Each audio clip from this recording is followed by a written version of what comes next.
وہ ہماری جسم سے ہٹ کے خواہشات ہوتی ہیں. جیسے لگژری لائف ہے نا, ہر آدمی چاہتا ہے میری لائف کیسی ہو, لیکن ایسا نہیں ہوتا کہ لگژری لائف کی آپ کے پیٹ کو کوئی بھوک لگ رہی ہو, وہ خواہش پوری نہیں کریں گے تو باڈی کو کوئی نقصان ہو رہا ہو. جو باڈی کی نیڈ ہے نا, جیسے کھانا پینا, یہ تو اگر نہیں کریں گے تو باڈی مسلسل تڑپتی رہے گی, مسلسل احتجاج کرتی رہے گی.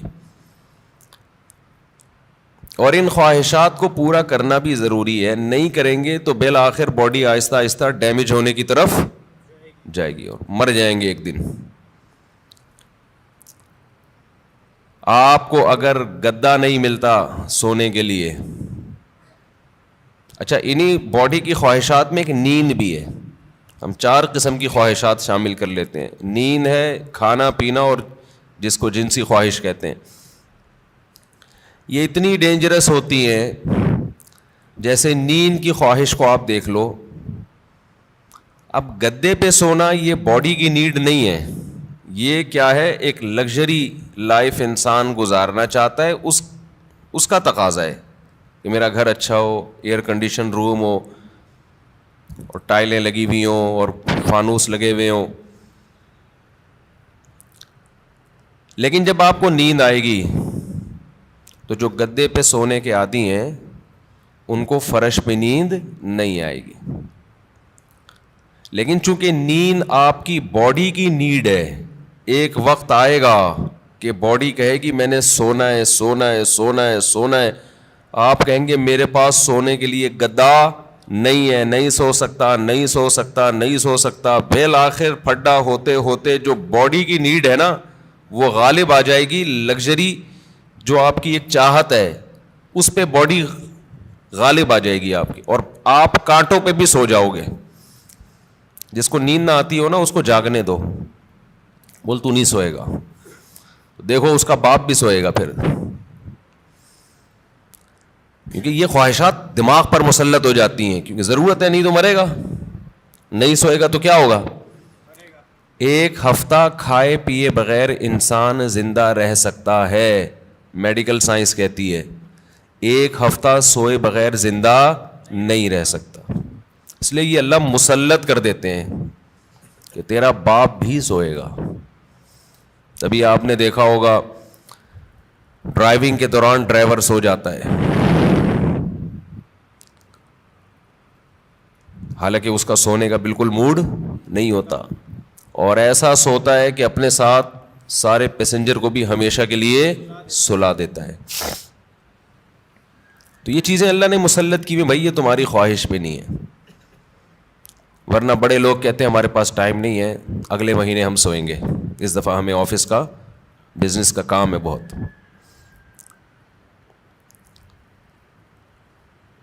تو یہ جو جسمانی خواہشات ہیں نا, جسمانی خواہشات, ان سے ہاتھ کھینچنا آسان کام نہیں ہے, کیونکہ باڈی کو ضرورت ہے. تو باڈی ہماری مسلسل ڈسٹرب ہوتی رہتی ہے. اب آپ کو جب بھوک لگ رہی ہے تو باڈی کیا کہے گی؟ روٹی دو, کھانا دو, کہے گی نا, خوراک چاہیے. تو کیا یہ 2-3 دفعہ کہنے کے بعد چپ ہو جائے گی کہ بھائی یہ تو کھلا نہیں رہا تو چلو اب کوئی اور کام کرو؟ نہیں ہوگی. یہ کیا کہے گی؟ روٹی کھانا, روٹی کھانا, چاول, سموسے. کسی کو بھی دیکھے گا نا کھاتا ہوا, مسلسل یہ ٹینشن ہے, اور کسی بھی کام میں اس کا دل نہیں لگے گا جب تک کہ چند نوالے نہ کھا لے. پیاس بھی ایسی چیز ہے, جب آپ کو پانی کی خواہش ہوتی ہے تو باڈی مسلسل پانی مانگتی رہتی, آپ کا دل ہی نہیں لگے گا کسی کام میں, دل جمعی سے کام نہیں کر پاؤ گے آپ, مسلسل پانی, کیونکہ باڈی کو ضرورت ہے. اور یاد رکھو جب ضرورت ہو باڈی خود بتاتی ہے, اس کے لیے ڈاکٹروں سے مشورہ نہیں لیا کرو کہ میں کتنے گلاس پانی پیا کروں. یہ چیزیں اللہ نے انسان کی باڈی میں انسٹال کر دی ہیں, اس میں میڈیکل سائنس کو زیادہ فری مت کرایا کرو. کھا بھی لیں پی بھی رہے ہیں, ڈاکٹر صاحب سے پوچھیں کتنے گلاس پیوں, جتنے کی چاہت ہے وہ باڈی خود بتا دے گی. ہاں اگر باڈی صحت مند ہے اور کوئی الٹے سیدھے کام نہیں کر رہے. بعض دفعہ آپ کوئی الٹا کام کر رہے ہوتے ہو جس سے پھر باڈی دھوکہ دیتی ہے. جیسے جو لوگ چائے زیادہ پی رہے ہیں, کافی, تو کیفین کیا کرتی ہے کہ پیاس کا احساس ختم کر دیتی ہے, پیاس بجھا دیتی ہے اور باڈی سے پانی پیشاب بنا کے نکال دیتی ہے. ایک طرف پانی کی کمی ہو رہی ہے, دوسری طرف اس کمی کی کو پورا کرنے کے لیے باڈی کو جو احتجاج کرنا چاہیے باڈی وہ احتجاج نہیں کر رہی, تو پھر پانی کا پھر مشورہ ڈاکٹر صاحب سے لینا پڑے گا. کیونکہ پھر باڈی, آپ کا جو جسم ہے نا وہ اس کی کھوپڑی گھوم جاتی ہے اس کو پتہ ہی نہیں چلتا کہ کب پانی کی ضرورت ہے کب پانی کی ضرورت نہیں ہے. تو نیچرل لائف جس کی ہوگی اس کی باڈی بتاتی رہے گی کتنا پانی چاہیے. جیسے کولڈ ڈرنک پینے سے پیاس بجھ جاتی ہے نا, تو پیاس تو وقتی بجھتی ہے لیکن پانی کی جتنی کمی پوری ہونی چاہیے وہ ہوتی نہیں ہے. تو یہ میں جو اصول بتاتا ہوں یہ ان لوگوں کے جو تمیز سے زندگی گزار رہے ہیں. ایسا نہیں سارا دن چائے کے کپ پھونکتے رہتے ہیں, کافی سارا دن پیتے رہتے ہیں. تو کیونکہ کافی اور چائے یہ نیچرل نہیں ہے, ہماری قدرتی غذا کا حصہ بول لو بھائی نہیں ہے. یہ تو بات کی ایجاد ہے کہ وہی کیفین باڈی میں جاتی ہے تو بلڈ کا سرکولیشن بڑھا دیتی ہے, تھوڑا ایکٹیو ہو جاتے ہو آپ. تو یہ مصنوعی ایکٹیونیس ہے, یہ کوئی سچی مچی میں جسم میں طاقت نہیں آتی ہے. سمجھتے نہیں. جیسے ایک ہوتی ہے کیفین, ایک ہوتی ہے نکوٹین. نکوٹین سگریٹ میں نا اور گٹکے میں, وہ تمباکو میں, وہ ذرا اوپر کی چیز ہے, کیفین تھوڑی نیچے کی چیز ہے. تو فلسفہ دونوں کا سیم ہی ہے. وہ ذرا زیادہ ڈینجرس ہے نکوٹین ہے, تمباکو اور سگریٹ وہ بھی وہی کام کرتی ہے. چائے ذرا کمزور چیز ہے اس لیے اس کا وہ نقصان نہیں ہے, اس کا سگریٹ کا نقصان زیادہ ہے. پھر اس میں دھوئیں شوئیں بھی ملا لیں تو اور پھر اور باڈی آپ کی سارے وٹامنس دھوئیں سے کیا ہو جاتے ہیں, پورے ہو جاتے ہیں. تو ابھی ایک بہت باریک لڑکا آیا, سگریٹ پیتا تھا نا, اتنا باریک, اس کی شادی ہونے والی ہے. میں نے کہا دھواں نکلے گا, یہ رسک نہیں لینا آپ. ایک تو آپ اپنی صحت دیکھو اور سگریٹ کے کس طرح سے پھونک رہے ہو, تو جو اندر جا رہا ہے, جو ان پٹ ہوتا ہے آؤٹ پٹ وہی ہوتا ہے نا.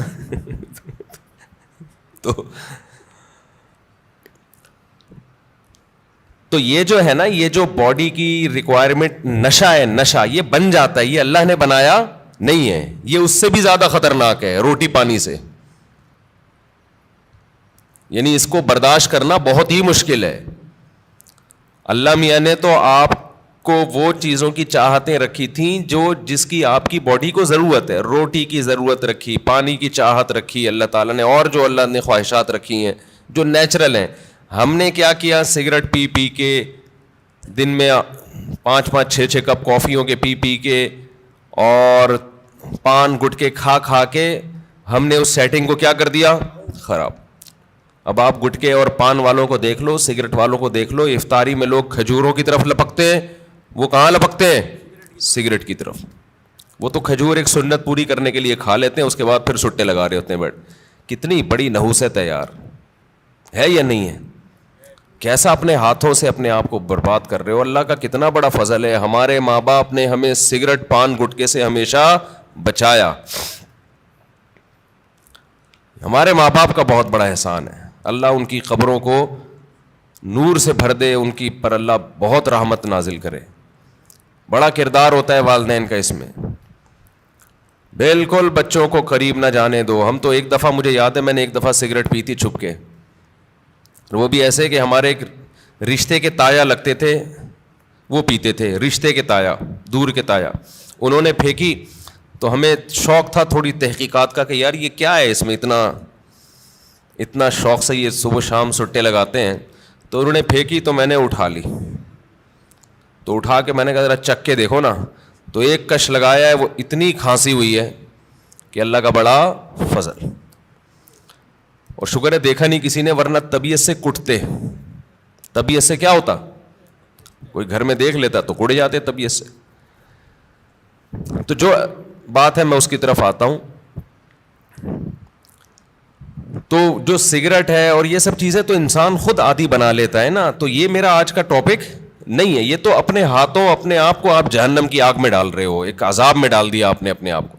اچھا ایک بات خوب سمجھ لو, بات چل نکلی ہے, یہ جو سگریٹ والے, گٹکے والے اور بہت زیادہ جو کافی پیتے ہیں, چائے پیتے ہیں, بہت زیادہ کیفین کی لت پڑ گئی ہے ان کو, یہ لوگ اکثر ایک بات یہ کہتے ہیں کہ اس سے ذہن فریش ہو جاتا ہے.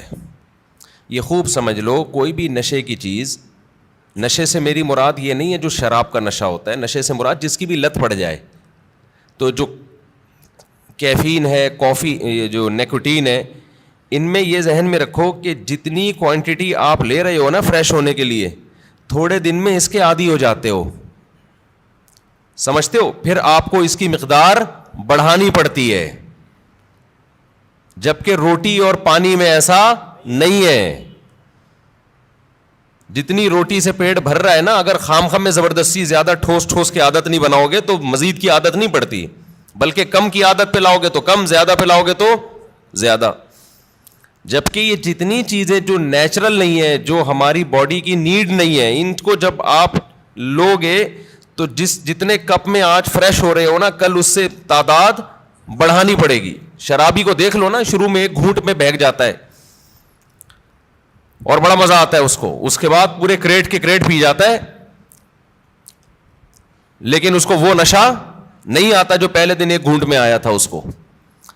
تو یہ خود ایک عذاب ہے کہ آپ سمجھ رہے ہو فریش ہو رہا ہوں, بھائی آپ فریش نہیں ہو رہے, اس سے آپ کا دماغ تازہ نہیں ہو رہا, دماغ کو اس کی عادت پڑ رہی ہے, اب اس کو مزید چاہیے. تو بالآخر ایک نہ ایک وقت جا کے بریک لگانی پڑتی ہے آپ کو. تو پہلے ہی نہیں لگا لو, اچھا ہے, کیا خیال ہے, شروع میں ہی چھوڑ دو ان چیزوں کو یار. تو یہ جو ہماری باڈی کی نیڈ ہے نا, کھانا پینا اور یہ جو خواہشات ہیں, جو یہ ان کا برداشت کرنا یہ بہت مشکل ہے. اور رمضان میں اللہ انہی 3 چیزوں پہ پابندی لگا دیتے ہیں. ویسے تو 4 چیزیں ہیں نا جو بہت زیادہ انسان کو, جس کی خواہش سونا اور جنسی خواہشات اور کھانا اور پینا. تو ان میں سے 3 اللہ تعالیٰ روزے کی حالت میں کیا کر دیتے ہیں, پابندی لگا دیتے. کھانا پینا اور جنسی خواہش آپ پوری نہیں کر سکتے. سونے پر اللہ پابندی نہیں لگاتے, یہ اللہ کی رحمت ہے. اللہ چاہتے تو رمضان میں سونے پر بھی پابندی لگا دیتے, لیکن ما جعل علیکم فی الدین من حرج, قرآن کہتا ہے ہم نے دین میں تنگی نہیں رکھی. ایسا دین بنایا جو ہر دور میں ہر انسان کے لیے سوٹیبل ہو, اس کے لیے اس پر عمل کرنا ممکن. نیند کا سیٹ اپ, اس میں زیادہ پریشانی ہو جاتی اور عین ممکن ہے صحت کو نقصان ہونا بھی شروع ہو جاتا. تو رمضان کا مقصد لوگوں کی صحتوں کو نقصان پہنچانا نہیں ہے, لوگوں میں خواہشات پہ کنٹرول کرنے کا جذبہ پیدا کرنا ہے. اور ویسے بھی حکمت کی بات کیا ہے کہ اللہ اگر نیند پہ پابندی لگا دیتے نا, نیند پہ, تو کیا ہوتا, لوگ مغرب کے بعد سوتے وہ فجر میں اٹھتے, کیا خیال ہے, تو نیند ڈبل کر رہے ہوتے, اس کا کوئی فائدہ نہیں تھا. یعنی نیند ایسی چیز ہے نا, جب آپ پہ مسلط ہوتی ہے تو آپ کے لیے اس کو روکنا ممکن نہیں رہتا. اب دن کے ٹائم میں نیند آتی, آپ لازماً آنکھ لگ رہی ہوتی ہے آپ کی, کہیں بھی بیٹھے ہوتے آنکھ لگ جاتی ہے آپ کی. یا پھر لوگ کیا کرتے, اتنی لمبی لمبی راتوں کو نیند لے لیتے, تو جو مقصد ہے وہ حاصل نہیں ہوتا. کھانے میں بھی ایسا ہی کرتے ہیں لوگ. بھائی انہوں نے کہا کہ بھائی صبح صادق سے لے کے مغرب تک کھانے پر پابندی ہے, تو مغرب سے کھانا شروع کرو, سحری تک نان اسٹاپ, اور کھاتے ہیں الحمدللہ. پاکستانی قوم غربت مہنگائی میں بھی دبا کے پھوڑنا پھاڑنا لگا ہوا ہے. لیکن آپ جتنی بھی اسپیڈ سے جتنا بھی کھا لیں, اس کے بعد بھی بہرحال چند گھنٹوں کے بعد آپ کا معدہ خالی ہوتا ہے. تو یہ صبح صادق سے لے کے غروب آفتاب تک اتنا ٹائم ہوتا ہے کہ نان اسٹاپ آپ ساری رات بھی پھوڑتے پھاڑتے رہیں, پھر بھی 5-6 گھنٹے بعد, سحری کے 6, 7, 8, 10 گھنٹے بعد معدہ کیا ہو جائے گا, خالی, اور وہ ٹینشن ہوگی. نہیں آ رہی بات سمجھ میں میرا خیال. تو اللہ میاں نے ہم سے نا یہ قربانی دلوائی ہے رمضان میں کہ تھوڑا منہ کو کیا کرو, کنٹرول. سب سے بڑا مسئلہ ہم نے علماء سے سنا ہے کہ جس آدمی کا اپنے منہ پہ کنٹرول نہیں ہے, باقی کسی خواہش پہ وہ کنٹرول نہیں کر سکتا. اور یہ بالکل درست بات ہے. دیکھو دنیا میں 2 قسم کے فلسفے ہیں. اس پر تو غیر مسلم اور مسلم سب کا اتفاق ہے کہ انسانیت کو کامیابی کی طرف لے جانا چاہیے, ہے یا نہیں؟ بھائی امریکہ بھی یہی بات کرتا ہے, انسان کو کس طرف لے کے جاؤ, کامیابی. جاپان والے بھی کہتے ہیں بھائی ایک سکسیسفل نیشن بننا چاہیے ہمیں, کامیاب بننا چاہیے ہمیں, اور اسلام بھی یہی کہتا ہے. لیکن غیر مسلموں کے ہاں کامیابی نام ہے خواہشات کے پورا ہونے کا. آپ کی تمام خواہشات پوری ہو رہی ہیں تو آپ ایک کامیاب انسان ہیں. سمجھتے ہو کہ نہیں سمجھتے ہو؟ اگر آپ کی ہر خواہش پوری ہو رہی ہے تو آپ کیا ہیں؟ کامیاب. لیکن اسلام کیا کرتا ہے؟ آپ کی جگہ جگہ خواہشات پہ پابندیاں لگا رہا ہوتا ہے. جگہ جگہ آپ کی خواہشات پہ کیا لگاتا ہے؟ پابندیاں. یہ نہیں کرنا, یہ نہیں کرنا, یہ لیگل ہے, یہ انلیگل ہے. بہت ساری اور بڑی خطرناک قسم کی پابندیاں بھی لگا دیتا ہے اسلام, جس کا غیر مسلم تصور ہی نہیں کر سکتے کہ ان سے بچیں ہم. آپ اپنی مرضی سے سو سکتے ہو اسلام میں؟ عشاء سے پہلے سو سکتے ہو؟ بولو نا, یوں کر دیا کرو, تھوڑا پتہ تو چلے. نہیں سو سکتے. فجر سے پہلے اٹھنا ضروری ہے یا نہیں ہے؟ اب ایک آدمی کہہ رہا ہے یار میں سو رہا ہوں لمبا, بس 11 بجے اٹھوں گا. نہیں بھائی, آپ کو اسلام پابندی لگائے گا کہ آپ کو اپنی مرضی سے سونے کی اجازت نہیں, اٹھنا پڑے گا. سردی ہے, وضو کا دل نہیں کر رہا, یخ ٹھنڈا پانی ہے, اسلام کیا کہے گا؟ غیر مسلم کیا کہے گا؟ بھائی نہیں اٹھو, یا اٹھ گئے ہو تو ہاتھ منہ مت دھو. لیکن اسلام آپ پہ پابندی لگائے گا, آپ کو ہاتھ منہ دھونے پڑیں گے, چاہے ٹھنڈ لگے یا نہ لگے. بلکہ سردیوں میں وضو کرنے میں حدیث میں آتا ہے بہت زیادہ ثواب ہے. ایسے گناہ جھڑتے ہیں جیسے درختوں کے پتے جھڑتے ہیں سردیوں میں. پھر اسلام آپ پہ پابندی لگاتا ہے حلال حرام کی پابندیاں. نظر بھی اٹھا کے دیکھنے نہیں دیتا کسی انٹی کو. کتنی سخت پابندی ہے یہ نہیں ہے؟ گورا سوچ سکتا ہے اس پابندی. وہ تو نائٹ کلب میں جاتے ہیں, شراب پیتے ہیں, اور اسلام کہہ رہا ہے کہ نائٹ کلب جا کے زنا کرنا تو بہت ہی بڑا جرم ہے. لا تقربوا الزنا, قریب بھی نہیں پھٹکنا. کوئی انٹی جا رہی ہیں اس نیت سے دیکھ لوں کہ یار کیسی ہیں, یہ بھی آپ کے لیے کیا ہے؟ Not allowed. اچھا, جو غیر مسلم لوگ ہیں ان کیا ہے کہ انسان کی ہر خواہش پوری ہو. وہ سمجھتے ہیں کہ یہ کامیابی ہے. حقیقت پتہ ہے کیا ہے؟ جس کی ہر خواہش پوری ہوتی ہے وہ ڈپریشن کا مریض بنتا ہے. یہ بات خوب اچھی طرح کھوپڑی میں بٹھا لو. جس کی ہر خواہش پوری ہوگی وہ کیا ہوگا؟ وہ اسٹریس اور ڈپریشن میں جائے گا. وجہ اس کی ہے کہ آپ کی ہر خواہش پوری ہو سکتی نہیں ہے. اگر ہو رہی ہے نا تو اس کا نتیجہ نکلے گا کہ آپ میں خواہشات پہ کنٹرول کرنے کی طاقت ختم. ایک اسٹیپ ایسا آتا ہے جہاں کوئی نہ کوئی خواہش آپ کو قربان کرنی پڑتی ہے. دنیا میں کوئی شخص فرعون بھی ایسا نہیں گزرا کہ اس کی ہر خواہش دنیا میں پوری ہوئی ہو. ساری پوری ہو رہی تھی, موسیٰ علیہ السلام آ گئے, ایک دم دماغ کھٹکا نا اس کا, یہ کیا ہو گیا بھائی؟ یہ تو ہوتا ہے.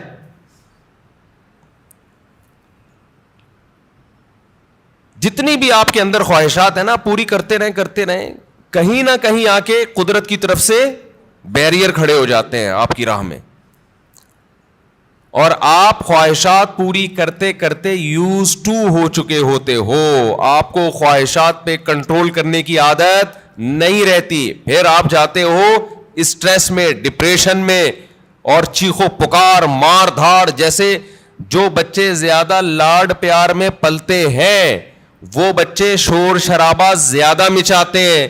جن بچوں پہ ماں باپ کا کنٹرول ہوتا ہے کہ کچھ خواہشات پوری کر دیں, کچھ پوری نہیں کی, وہ بچے بھی کنٹرولڈ ہوتے ہیں. یقین نہ آئے تو جا کے مشاہدہ کر لو. میں نے بہت سے بچے ضدی دیکھے, چیزیں اٹھا کے پھینک رہے, کوئی بات نہیں مانتے. وجہ اس کی ہے کہ ماں باپ ان کی ہر بات مانتے ہیں. نہیں آ رہی سمجھ میں؟ پتہ نہیں آپ لوگ لاڈلے بچے ہیں اپنے ماں باپ کے یا لاڈلے نہیں ہیں, تو اب یہ تو اللہ ہی جانتا ہے. لیکن ہم نے ایسے بچے مارکیٹ میں دیکھے, ہر خواہش پوری ہو رہی ہے, بچہ چڑچڑا ہو گیا. اچھا جس بچے کے ساتھ اس کا کوئی بہن بھائی نہ ہو وہ بھی چڑچڑے ہو جاتے ہیں. اس کی وجہ یہ کہ بہت زیادہ لاڈ پیار اس اکلوتے کو مل جاتا ہے. کیا ہوتا ہے؟ اکلوتے. دوسرا مارکیٹ میں قریب العمر ہوتے نہیں ہیں 2-4, تو ماں باپ کی ساری لاڈ کا اور پیار کا مرکز یہ اکلوتا, اس کی ہر خواہش پوری. آپ میں سے کوئی اکلوتا ہو تو پیش کی معذرت. نتیجہ کیا نکلتا ہے؟ اس کی طبیعت میں چڑچڑاپن پیدا ہونا شروع, مار دھاڑ. وہ سوسائٹی میں بسا اوقات ایک کامیاب انسان بن کے سروائیو نہیں کر پاتا. اچھا ہمارے ایک ریلیٹیو کے یہاں نا ایک بچہ ہوا, پھر ان کے یہاں فوراً دوسرا ہو گیا اگلے سال. رپورٹ دیکھیں رپورٹ. ہوا یہ ہے کہ جب فوراً دوسرا آ گیا 1-2 سال کے بعد مارکیٹ میں, تو جو پہلا والا تھا نا, اب اس کو تھوڑی سی جیلسی بچوں میں ہوتی ہے کہ دوسرے کو پیار کرو تو اس کو غصہ آ رہا ہے کہ اس کو کیوں پیار کر رہے ہو. بچے کرتے ہیں ایسے, آپ نے دیکھا ہوگا. تو لوگ کہہ رہے ہیں کہ یار یہ جو ان کے ریلیٹیو ہے نا, کہنے لگے یہ غلط ہوا, پہلے والے کے ساتھ ظلم ہوا ہے. ابھی اس کی عمر تھی, اس کو محبتیں ملتی, توجہ کا مرکز بنتا. مارکیٹ میں دوسرا آ گیا, جو محبت پوری اس کو ملنی چاہیے تھی وہ ڈیوائڈ ہو کے آدھی کہاں جا رہی ہے, تو یہ پہلے والے کے ساتھ ظلم ہے. سمجھتے ہو بات کو؟ تو بھائی یہ پہلے والے کے ساتھ ظلم نہیں ہے, اس کی ٹریننگ کا حصہ ہے کہ تو دنیا میں اکیلا باپ نہیں ہے, تمہارے بہن بھائی بھی ہوں گے. ابھی سے اس کے اندر برداشت پیدا ہو رہی ہے. حقیقت ہے, اس کے دل میں ایک جذبات ہوتے ہیں حسد کے. بچوں میں ہوتا ہے, بہت زیادہ جیلسی ہوتی ہے بچوں میں. ایک کو کچھ دو نا تو دوسرے کو ضرورت نہیں بھی ہو, صرف اس کو تپانے کے لیے مانگتا ہے کہ مجھے کیوں نہیں دیا. تو یہ جو برداشت اس میں پیدا ہوگی نا, جب ماں باپ دوسرے کو پیار کر رہے ہو, اس کو غصہ آ رہا ہے, یہی غصہ قدرت چاہتی ہے کہ آئے تاکہ اس میں کنٹرول پیدا ہو. یہ نہیں ہوتا نا تو یہ بڑے ہو کر عذاب بنتا ہے. پھر بڑے ہو کر پھر کیا ہوتا ہے کہ یہ کیوں آ گیا دنیا میں, میرے باپ کی وراثت جو مجھے ملنی تھی اس کو کیوں مل رہی ہے, یہ اس میں شریک کیوں ہو رہا ہے. پھر یہ یہاں تک جاتا ہے معاملہ. شروع میں یہ مسئلہ کیا کر دو, ختم کر دو کہ بیٹا اس گھر میں اور بھی ہیں, اور ممکن ہے مفتی صاحب کے ابھی میں بیانات سننا شروع کیے تو اسپیڈ اور بھی بڑھ سکتی ہے ہماری, عین ممکن ہے. اگلے سال نیا ماڈل بھی آ سکتا ہے. تو اب یہ جلتے ہی رہو بیٹھ کے, یار اسی کو قبول کرو. اور پھر ایک اہم بات یہ کہ بچہ ماں باپ کی توجہ کے لیے بہن بھائی کو وقتی طور پہ برداشت نہیں کرتا, لیکن اللہ نے ایک ایسا بچے میں ایک سافٹ ویئر ڈالا ہوا ہے کہ وہ اپنے بہن بھائیوں سے محبت بھی ٹوٹ کے کرتا ہے. یہ تو آپ اس کو دے رہے ہو نا, ماں باپ اس نئے ماڈل کو جب پیار کرتے ہیں, محبت دیتے ہیں, تو پرانے ماڈل کو تکلیف ہوتی ہے. یہ ہے اس کی جیلسی. لیکن آپ ذرا کوئی تھرڈ پرسن اس نئے ماڈل کو ہاتھ اٹھا کے دیکھے, پرانا ماڈل آڑ بن کے کھڑا ہو جائے گا کہ میرا بھائی ہے, میری بہن ہے, تو کون ہوتا ہے ہاتھ اٹھانے والا. تو یہ جو محبت اور قربانی کا جذبہ ہے, یہ بھی نئے اور پرانے میں جب کم وقفہ ہوگا اور نیا ماڈل جلدی آئے گا, تو پرانے ماڈل میں اپنے بہن یا بھائی کے لیے لڑنے کا جذبہ یہ بھی جبھی پیدا ہوگا. نہیں آ رہی بات؟ اور یہ تھوڑا سا نئے اور پرانے کو بڑا ہونے دو, پھر ان کے آپس میں کھیل کود دیکھو, محبتیں دیکھو کیسی ہوں گی. تو یہ جو فضول قسم کے لبرل لوگوں کی فضول باتیں ہیں نا کہ ابھی تو پرانے والے کو ٹائم زیادہ چاہیے تھا, ایکچولی نیا والا آ گیا مارکیٹ میں, تو ایکچولی یہ ٹوپی ڈرامے یہ کسی اور کو گنتیاں سکھانا جا کے ساری نیچرل لائف کا بیڑا غرق کر دیا. بچے کو اپنے جیسا بچہ چاہیے بھائی کھیلنے کودنے کے لیے, اس کو ماں باپ سے زیادہ ضرورت بہن بھائیوں کی ہے. ماں باپ تو صرف کیئر کرتے ہیں کہ کیا کر رہا ہے, خراب تو نہیں ہو رہا, سٹے تو نہیں لگا رہا ہے, ایسا تو نہیں تایا نے سگریٹ پھینکی اٹھا کے پی رہا ہے. ماں باپ کا کام صرف یہ نگرانی کرنا ہے. باقی تو اس کو جو اس کی جو انٹرٹینمنٹ والی لائف ہے, جو اس کو انٹرٹین کرے گی, وہ تو بہن بھائی کریں گے. خوش رہے گا, کھیلے گا, کودے گا, انہیں کے سے سیکھے گا, مارے گا, روئے گا, پٹے گا بھی, پیٹے گا بھی. یہی تو لائف ہے اس کی. ہر خواہش پوری ہونے سے انسان بنتا نہیں ہے بلکہ بگڑتا ہے.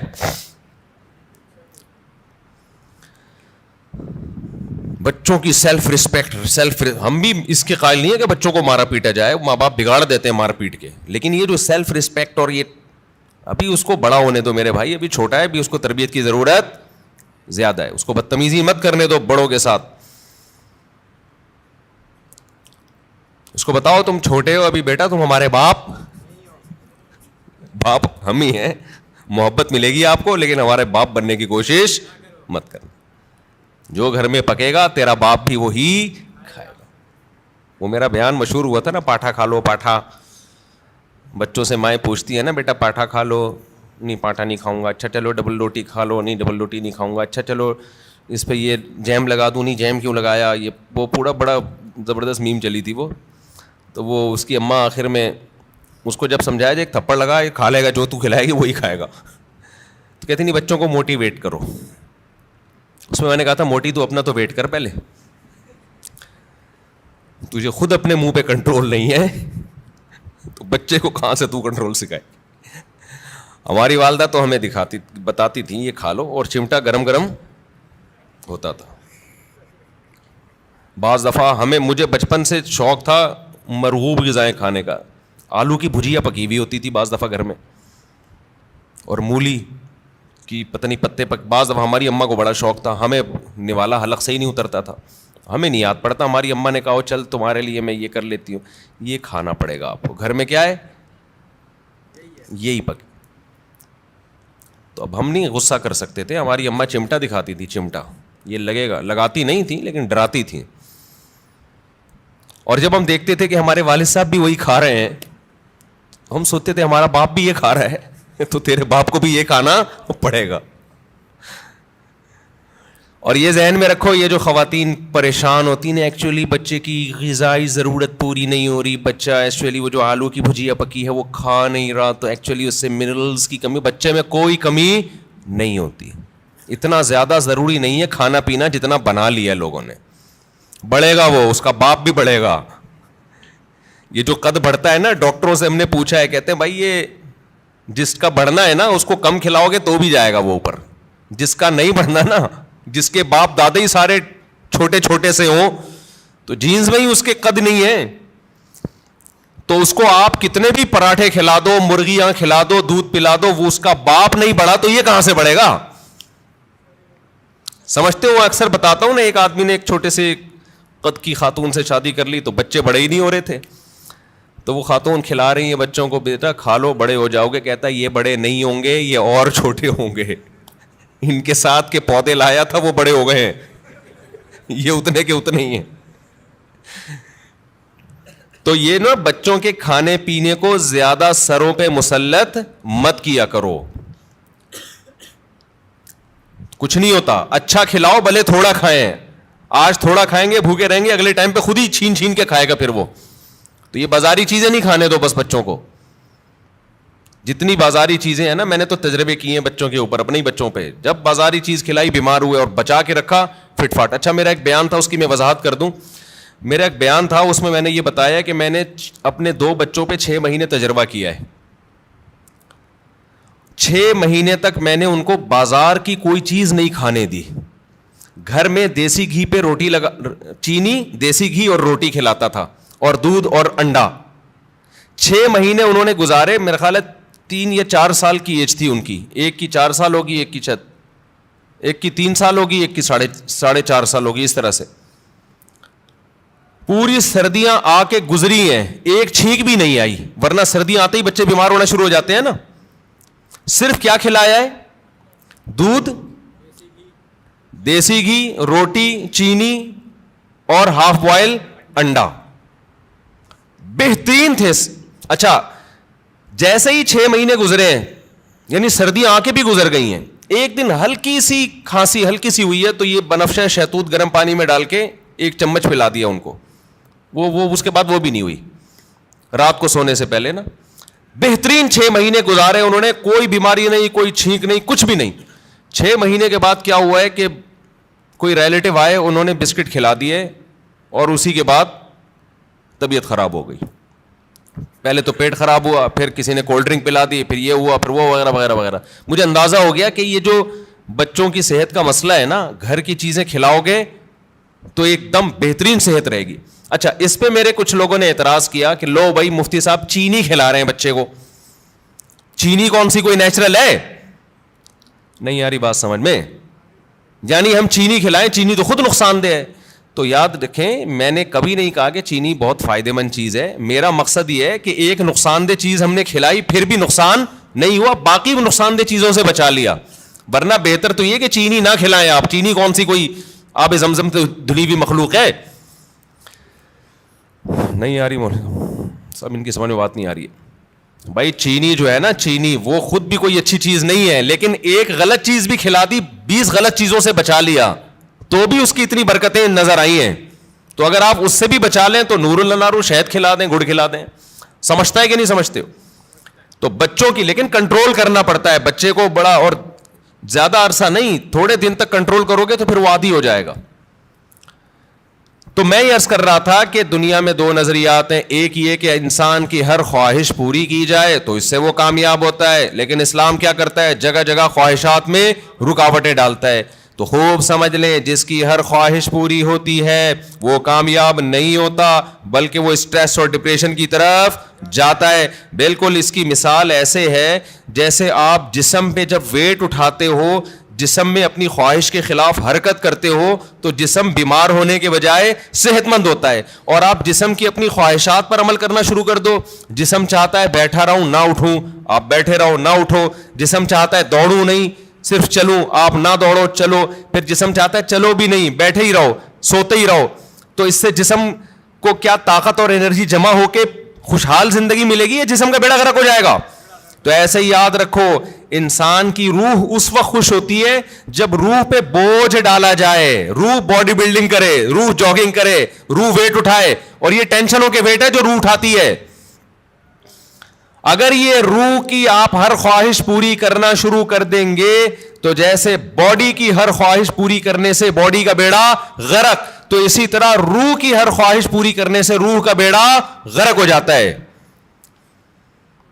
سمجھ میں نہیں آ رہی میرا خیال ہے بات؟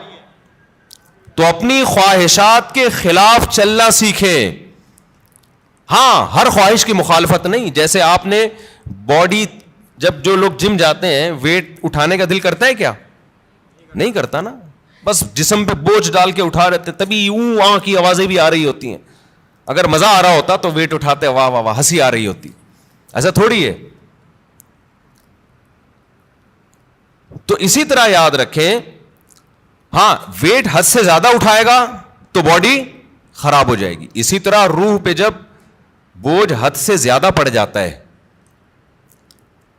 تو پھر روح خراب ہونا شروع ہوتی ہے. لیکن یہ اللہ کی رحمت ہے کہ اس نے ہماری روح پہ حد سے زیادہ بوجھ ڈالا ہی نہیں ہے. اگر اللہ کہہ دیتا 24 گھنٹے کے روزے رکھو پورے رمضان, اور سحری میں صرف 10 منٹ کھانے کی اجازت ہے, 23 گھنٹے 50 منٹ بھوکے رہنا ہے, 10 منٹ کیا کرنا ہے, کھانا کھانا ہے, تو شاید یہ ہماری طاقت سے زیادہ بوجھ ہم پہ ڈال دیا جاتا. مرتے پھر بھی نہیں, اتنی جلدی مرتا نہیں ہے آدمی بھوک سے, یاد رکھو. لیکن یہ ممکن ہے کہ ہم پہ ہوتا نہیں ہم سے.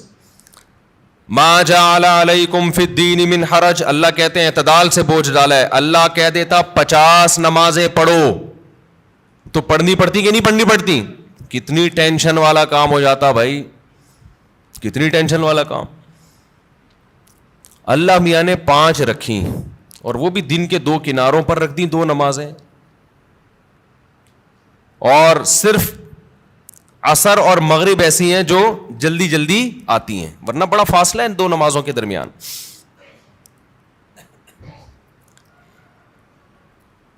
اللہ میاں نے حکم دیا نظر کی حفاظت کرو, لیکن ساتھ میں نکاح کی ترغیب بھی دے دی. تو آسان کر دیا نا.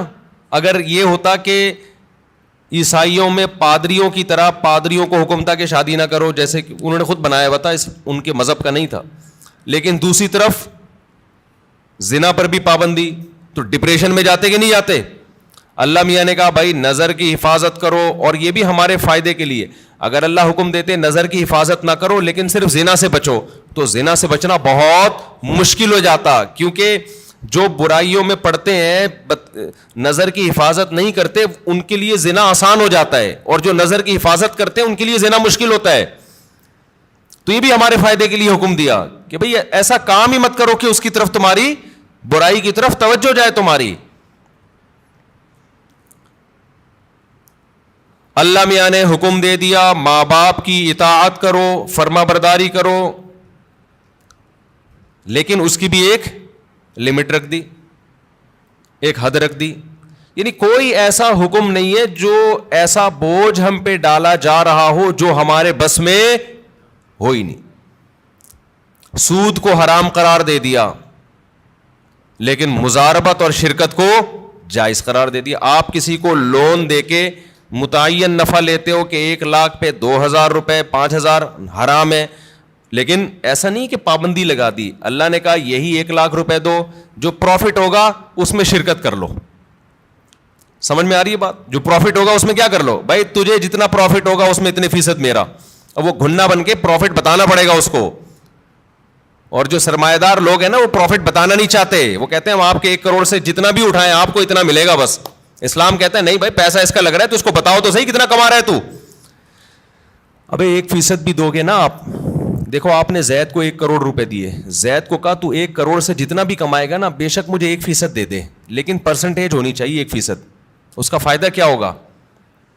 وہ 1 کروڑ پہ آپ کو 1 لاکھ دے گا نا, آپ کو فوراً پتہ چل جائے گا وہ کمبخت 99 لاکھ کما رہا ہے. سمجھ میں آ رہی ہے بات؟ سود خور یہ وہ اپنا پروفٹ بتانا نہیں چاہتا. 1% بھی دے گا نا آپ کو یہ تو پتا چل جائے گا نا جب 1% 1 لاکھ ہے تو اس کا مطلب باقی 99 کتنا ہے؟ وہ 99 لاکھ ہے. اس کا مطلب یہ گنا میرے 1 کروڑ سے 99 لاکھ کما رہا ہے اور مجھے کتنا دے رہا ہے؟ 1 لاکھ. لیکن اگر سودی نظام ہوگا, آپ نے زید کو 1 کروڑ روپے دیے, آپ نے کہا مجھے ہر مہینے 1 لاکھ دے دینا, تو کتنا کما رہا ہے مجھے اس سے غرض نہیں ہے. وہ 1 لاکھ روپے لا کے دے گا, آپ گلے ملیں گے, شکریہ ادا کریں گے, کتنا نیک آدمی مجھے 1 لاکھ روپے دے رہا ہے, اور وہ بھی روتے ہوئے دے گا یار کاروبار کا تو بیڑا ہی غرق ہو گیا, لیکن میں تجھ سے وعدہ کیا 1 لاکھ لے لے. آپ کا دل چاہے گا اس غریب کو 2 کروڑ اور دے دوں میں, الو بناتا رہے گا, آپ کو بے وقوف بناتا رہے گا. لیکن اگر پرسنٹیج کے حساب سے ہوگا تو آپ نے جب زید کو 1 کروڑ دیے, آپ لوگ کو سمجھ میں ہی نہیں آ رہا تو بزنس کہاں سے کرو گے جو تمہاری سمجھ میں اتنی باتیں نہیں آ رہی. مجھے لگ رہا ہے آپ کے چہروں سے کہ جو میں کہہ رہا ہوں اوپر سے گزر رہا ہے آپ کے. زید کو آپ نے 1 کروڑ روپے دیے, آپ نے کہا مجھے جتنا پروفٹ ہوگا اس میں 1% چاہیے. وہ 1 لاکھ روپے لے کر آیا تو آپ سمجھ جاؤ گے یہ کمبخت کتنے کما رہا ہے؟ 99 لاکھ. اب اس کو رونے کی اجازت, وہ رونے کا بہانہ نہیں کرے گا, اور آپ کو اس سے مانگو گے بھی کہ جو جتنا پروفٹ ہوا ہے وہ مجھے دکھاؤ تاکہ پتہ چلے کہ یہ واقعی 1% بنتا ہے کہ نہیں بنتا ہے.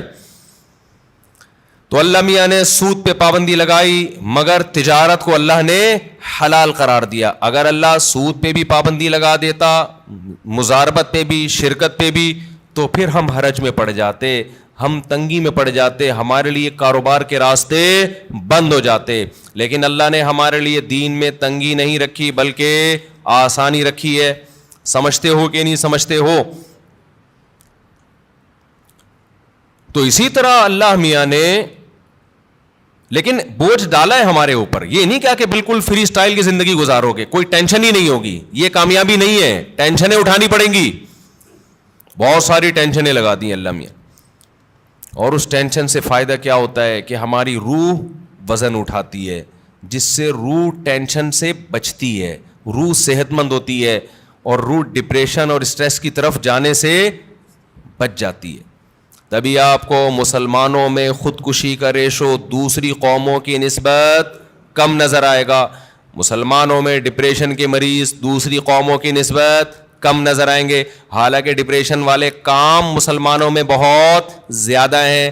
مسلمان غیر مسلم ایک ڈپریشن پالنے کے لیے تیار نہیں, مسلمان 4 ڈپریشن کی بات کرتے ہیں. آئی بات سمجھ میں؟ ہم مسقط میں تھے تو ہمارے بہت سے علماء اپنی اپنی فیملیوں کے ساتھ آئے تھے, بیگمات کے ساتھ آئے تھے. تو ایک مولانا صاحب نئے پہنچے تو وہ میزبان نے ان سے پوچھا مجبوری ساتھ میں ہے یا بغیر مجبوری کے آئے ہیں؟ میں نے کہا یہ کیا کہہ رہے ہیں؟ پھر پتہ چلا بیگم کو پیار سے کیا کہتے ہیں, یہ مجبوری. تو بڑا زبردست لفظ تھا ان کا بھائی, کیونکہ جب مجبوری ساتھ میں ہوتی ہے تو پھر گھر سے زیادہ دیر باہر نہیں رہ سکتے, آپ بتانا پڑتا ہے. جو بغیر مجبوری کے آیا وہ تو جہاں مرضی جائے. جب مجبوری کے ساتھ آئے ہیں تو بیگم پوچھے گی, مجبوری پوچھے گی بھائی اتنی دیر سے کیوں آ رہے ہو, آپ کہاں گئے ہوئے تھے؟ مفتی صاحب کے ساتھ. اچھا, جو لوگ اپنی مجبوریوں کے ساتھ آئے تھے نا, ان سب کی مجبوریوں کو یہ بڑی فکر تھی کہ ہمارا میاں ہمارے جو میاں ہیں مفتی طارق مسعود کے ساتھ تو نہیں بیٹھے ہوئے کہیں, سب کو یہ ایسا لو یہ 2-4 مجبوریاں اور پال لیں ہمارا شوہر, ان کو یہ سب کو ڈر تھا. تو مسلمان کے پاس ٹینشن کے مواقع بہت ہیں, پھر بھی ٹینشن نہیں لیتا. یہ غربت اور مہنگائی آپ تھوڑی دیر کے لیے انگریزوں کو دے دو تو خودکشی کے لیے میرے بھائی رجسٹریشن فارم کیا ہو جائیں گے, ختم ہو جائیں گے. ہمارے والے حکمران 1 ہفتے کے لیے ان کو ادھار دے دو, آپ سچی مچی کے تو نہیں لیں گے, صرف ادھار دے دو آپ ان کو کہ 1 ہفتے بعد واپس لے لیں گے.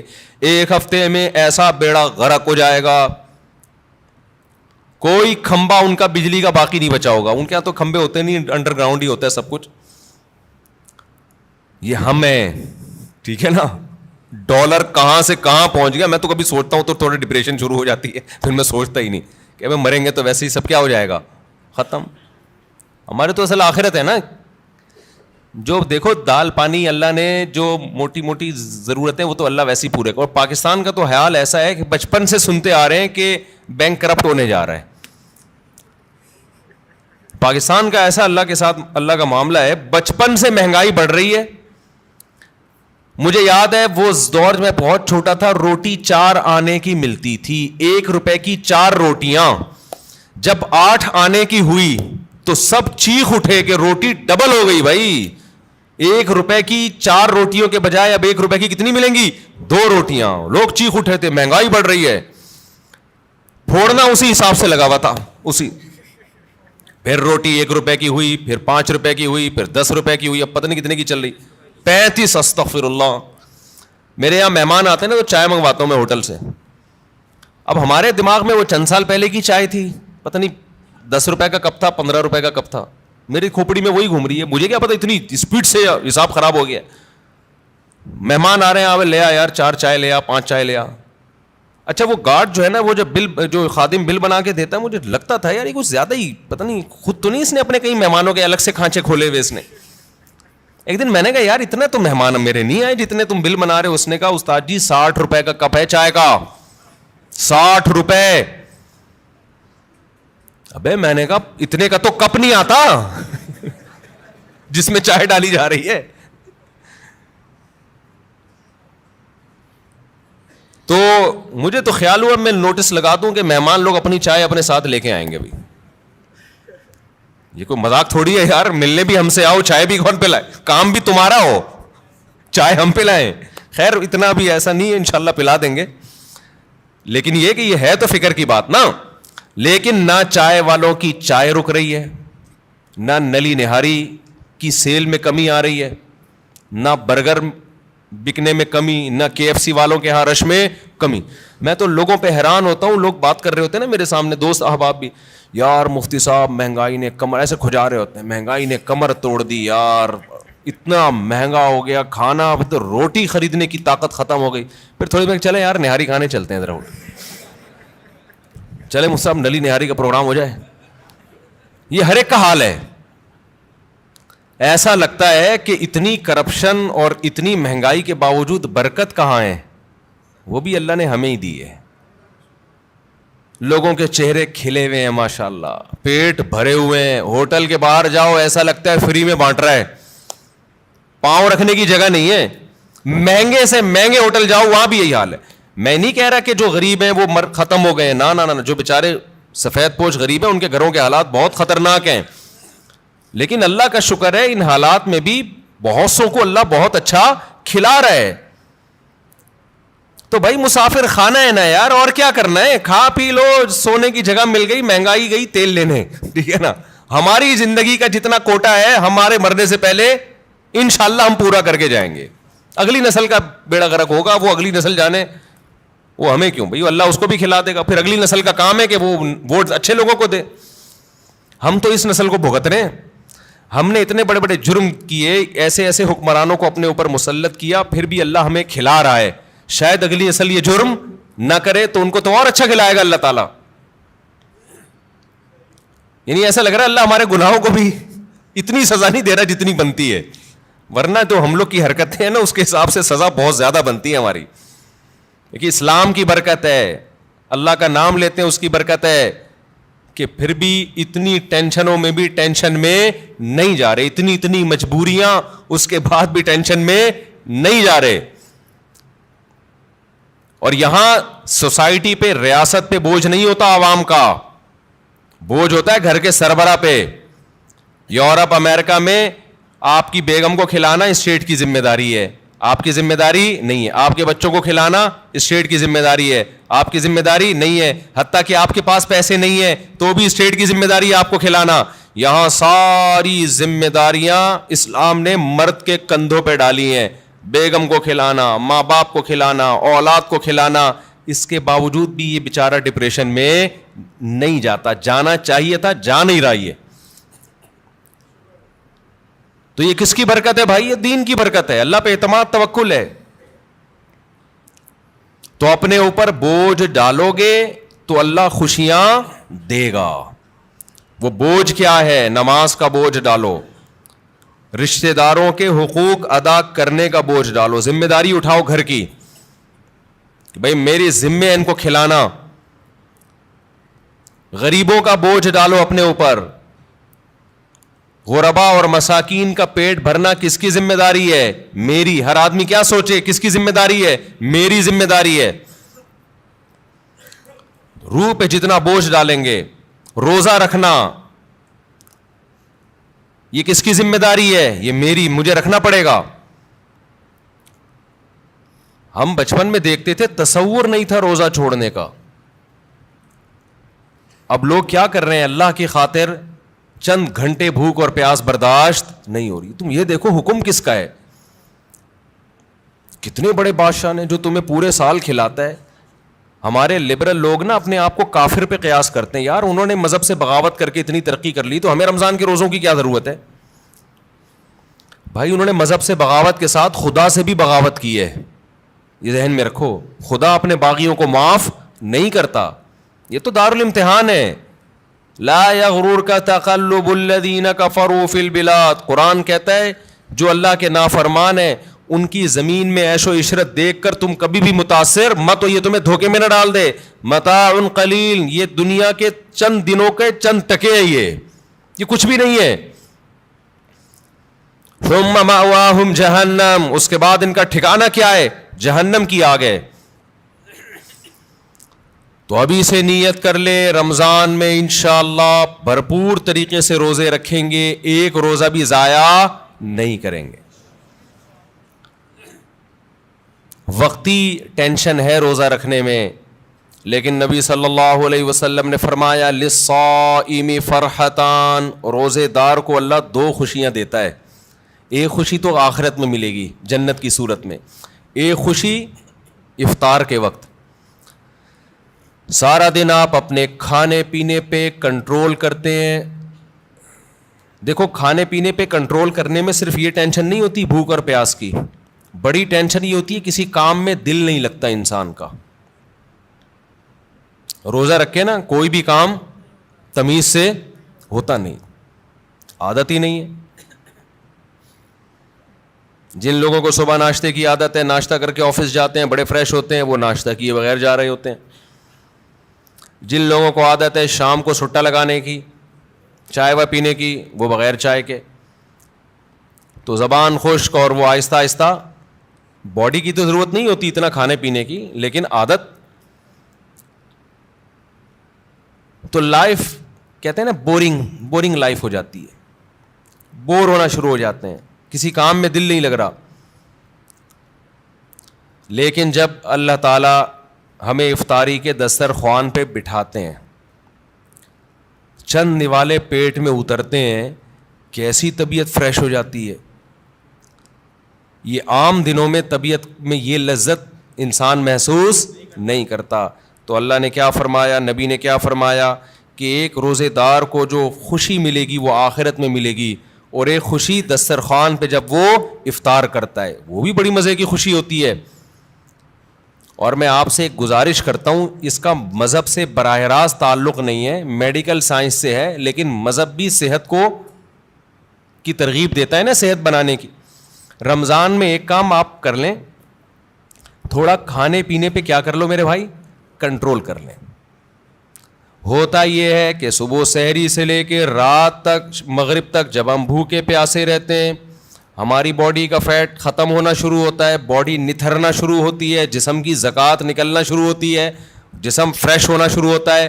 اس کے بعد جو حساب کتاب افطار کے وقت میں پھوڑنا پھاڑنا ہوتا ہے اس سے باڈی کی ایسی کی تیسی ہو جاتی ہے. رمضان میں ہارٹ اٹیک کے واقعات میرا خیال ہے عام دنوں سے زیادہ ہی ہوتے ہیں. بھائی اللہ میاں نے کھانے کی چھٹی دی ہے, پھوڑنے کی چھٹی, کھانے اور پھوڑنے میں کیا ہے بولو, فرق ہے.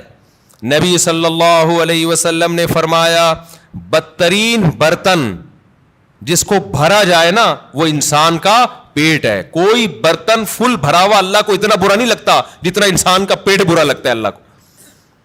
میں نہیں کہہ رہا کہ حرام ہے زیادہ کھا لیں آپ, حلال حرام کی بات نہیں ہے, ناپسندیدہ شریعت کی نظر میں بہرحال ہے, حرام نہیں ہے. اب آپ کہیں گے بھوکے پیاسے بھی کھانے بھی نہیں دے رہے اللہ میاں ابھی بھی پابندیاں لگا رہے ہیں. اللہ پابندی نہیں لگا رہا, لگا کھا لو, پھوڑ دو, جتنا پھوڑنا پھوڑ دو, پڑے ہوئے خود ہی ہو گئے نا, پھوڑ دو, حرام نہیں ہے لیکن پسندیدہ کام نہیں ہے. تو رمضان میں آپ اپنے آپ کو عادی بنا سکتے ہیں کم کھانے کا, اچھا کھانے کا. میں بھی سموسے پھوڑتا ہوں, پکوڑے پھوڑتا ہوں, لہذا میں آپ کو یہ کہوں کہ سموسے نہ کھائیں, پکوڑے نہ کھائیں, یہ غلط ہو جائے گا. جب میں کھانے لگوں گا میرے گھر والے میرا ہی بیان چلا دیں گے کہ آپ خود لوگوں کو بول رہے ہو کہ سموسے مت کھاؤ اور خود کیا کر رہے ہو, کھا رہے ہو. لہذا میں ایسی بات کیوں کروں جو میں خود نہیں کر رہا. لیکن ہم سب مل کے عزم کر لیتے ہیں آپس میں کہ تھوڑا کیا کریں گے, کنٹرول. میں بھی کوشش کروں گا. اب گھر والے کہیں گے بیان دیکھو, میں کہا میں نے کوشش کا وعدہ کیا تھا تو کوشش ہی تو ہو رہی ہے کہ میرا ہی بیان مجھے ہی سنایا جا رہا ہے. کوشش کی جا سکتی. سموسے بھی کھا لیں اعتدال سے. میں نے بہت دیکھا ہے لوگوں کو افطاری میں بہت زیادہ پھوڑتے ہیں, مسائل کھڑے ہو جائیں گے آپ کے لیے. شربت پہ شربت پیے جا رہے ہیں, چینی کے نا پیے جا رہے ہیں, کولڈ ڈرنک پہ کولڈ ڈرنک پیے جا رہے ہیں. اچھا کمال کی بات یہ کہ افطاری میں طبیعت سے پھوڑتے ہیں, پھر نماز کے بعد آ کے کھانا کھاتے ہیں. یہ آج تک کم از کم میری کھوپڑی میں یہ چیز نہیں آئی ہے کہ اب کھانا کیسے کھا رہے ہو یار. یا تو ایک کھجور سے روزہ افطار کیا ہوتا ہے, نماز پڑھ کے آگے کھانا کھاتے ہیں. یہ بہت جگہ ہم نے دیکھا ہے, افطار پارٹیوں میں بھی ہوتا ہے. پہلے افطار پارٹی میں کیک, پیسٹریاں, سموسے, پکوڑے اور چکن اور کیا کچھ ہوگا, وہ کھانے کے بعد چلو جی اب جماعت سے نماز پڑھے, اب کھانا لگا ہوا ہے. اب مجھے کہہ رہے ہو تو وہ کھانا لگا دیا. کھانا یہ کیا کھایا ہم نے بھائی؟ ایک آدمی نے کم از کم 6 سموسے کھائے ہیں اور اتنے پکوڑے کھائے ہیں, تو اب کھانا کیا؟ تو لوگ کہتے ہیں کھانا روٹی سالن کو کہا جاتا ہے اور چاول کو کہا جاتا ہے. یہ جو ہم نے کھایا ہے کھانے سے پہلے, جو نماز سے پہلے افطاری میں, یہ روٹی سالن نہیں تھا. یہ سموسے, پیسٹریاں, پکوڑے اور پتہ نہیں رول اور کیا کیا چیزیں آ رہی ہیں, یہ تو وہ تھا. پیٹ جو ہے نا, پیٹ, اس کو نہیں پتا کھانے کی ڈیفینیشن ہندوستان اور پاکستان میں کیا چل رہی ہے اس وقت. پیٹ یہ دیکھتا ہے کہ اوپر سے کوئی چیز آ رہی ہے, اس کو ہضم کرنا شروع کر دو. پیٹ اسی کو کھانا کہتا ہے. نہیں آئی بات میرا خیال ہے. ایک دفعہ ہمارا پشاور جانا ہوا تو ہمارے کچھ میزبان تھے, وہ ماشاءاللہ پٹھان لوگ تو ویسے ہی بڑے سخی ہوتے ہیں. انہوں نے کیا کیا, میرے لیے نا دیسی مرغیوں کی وہ لا کے رکھ دی. دیسی مرغیاں نا روسٹ, بڑی زبردست تھی وہ, رانے اس کی بھنی ہوئی. ہم نے پھوڑ دی. وہ ماشاءاللہ بڑے ہیوی کھانا تھا, تو میں نے اچھی طرح طبیعت سے کھا لیا, بڑا مزہ آیا. میں تو کہا ہو گیا کھانا بھائی, اتنی دیر میں اب کھانا آ رہا ہے. اب میں مجھ پہ نا, کیونکہ وہ پھر کھلاتے بھی زبردستی ہیں, مجھ پہ راشا تاری ہو گیا. میں نے کہا اللہ خیر کرے اب کیا ہوگا. انہوں نے کہا وہ سب کھانا. میں نے کہا بھائی ہمارے اندر تو طاقت نہیں ہے. انہوں نے کہا تمہارے باپ کو بھی کھانا پڑے گا. ان کا یہ الفاظ نہیں تھے لیکن اسٹائل اسی قسم کا تھا. وہاں ایسا نہیں ہو سکتا کہ کھانا آئے اور آپ نہیں کھاؤ. پھر ہم نے کھایا, تھوڑا سا کھایا. تو افطاری میں کیا کر رہے ہوتے ہو بھائی؟ تو آپ بہترین آپ تجربہ کر کے دیکھ لو میرے مشورے پر, افطاری میں شربت نہ پیو آپ. میں آپ کو بتا رہا ہوں آپ کا دماغ ایسا فریش ہو جائے گا نا, آپ کہو گے واہ مزہ آ گیا بھائی. اکثر آپ نے دیکھا ہوگا افطاری کرتے ہی لوگ ٹن ہو جاتے ہیں, دیکھا ہوگا نا, مغرب کے بعد گھر جاتے ہیں بستر سے اٹھا ہی نہیں جاتا, پھر تراویح میں ایسے جھوم رہے ہوتے ہیں جیسے جن پر لگتا ہے کسی نے کوئی قبر سے مردہ اکھاڑ کے لا کے یہاں کھڑا کر دیا ہے. یہ حالت ہوتی ہے. آپ کو جو نیند آتی ہے نا میٹھا کھانے سے آتی ہے, خوب سمجھ لیں, کارب لینے سے آتی ہے. آپ اپنی خوراک میں کاربوہائیڈریٹ کو کم کر دیں, آپ فریش بھی ہوں گے, نیند بھی نہیں آئے گی, جسم کو طاقت پوری ملے گی. آپ افطاری میں تجربہ کر کے دیکھ لیں, میٹھے میں صرف کھجور کھائیں آپ افطاری میں, اس سے نیند نہیں آئے گی. کھجور میں کوئی الگ ٹائپ کا میٹھا ہوتا ہے. آپ نے افطاری میں شربت نہیں پینا, آپ نے افطاری میں روٹی چاول نہیں کھانے, تھوڑے سے کھا لیں آپ, زیادہ نہیں کھائیں. کھجور کو فوکس کریں آپ, جو چنے کی چاٹ وغیرہ ہے نا اس کو فوکس کریں, وہ کھائیں, پیٹ بھی بھر جائے گا آپ کا. سفید چنا نہیں آتا اور کالا چنا, اس کی کوئی مزے کی چاٹ یا لوبیا کی چاٹ بنا کے وہ پھوڑ دیں آپ, پیٹ بھی بھرے گا آپ کا. لیمن پی لیں, لیمن, لیمو کا تھوڑا سا, بے شک تھوڑی بہت چینی ڈال, وہ بغیر وہ اس کے پیا نہیں جاتا, شہد ڈال دیں اس میں تو زیادہ اچھا ہے, وہ پی لیں آپ اپنے خرچے پہ. یہ سارے کام اپنے خرچے پہ کرنے ہیں, ایسا نہ ہو مجھے فون کر رہے ہو ہم نے آپ اتنا کچھ انتظام کر لیا ہے پیسے بھجوا دیں. تو کھجوریں پھوڑ دیں آپ افطاری میں, اور چاٹ واٹ سے پیٹ بھر لیں آپ, یہ چنے کی چاٹ وغیرہ سے نا, دہی بڑے وغیرہ سے, اس سے پیٹ بھر لیں آپ, تو آپ کو نیند نہیں آئے گی, آپ فریش ہو جاؤ گے, طاقت بھی پوری ملے گی آپ کو. اور یہ جو افطاری کر کے ٹن سے گھوم رہے ہوتے ہیں نا, اور تراویح میں بھی ادھر ادھر جھوم رہے ہوتے ہیں, یہ کیفیت آپ کی نہیں ہو. تو اس رمضان میں کوشش کر لیں روٹی چاول تھوڑا کم کر دیں, میٹھی چیزیں تھوڑا کم کر دیں. ہاں میٹھے میں کھجور کھا لیں آپ, اس سے انشاءاللہ کچھ نہیں ہوگا بلکہ فائدہ ہی ہوگا. تو یہ تھوڑا سا اس دفعہ ہمارے مشورے پہ آپ کنٹرول کر کے دیکھیں, مزہ نہ آئے پیسے واپس. تو آپ کو لگے گا آپ کی نگاہیں روشن ہو گئی ہیں, دماغ فریش ہو گیا ہے, آپ کا حافظہ اور اچھا ہو گیا. میں نے تجربہ کیا, میں ہوائی باتیں نہیں کر رہا.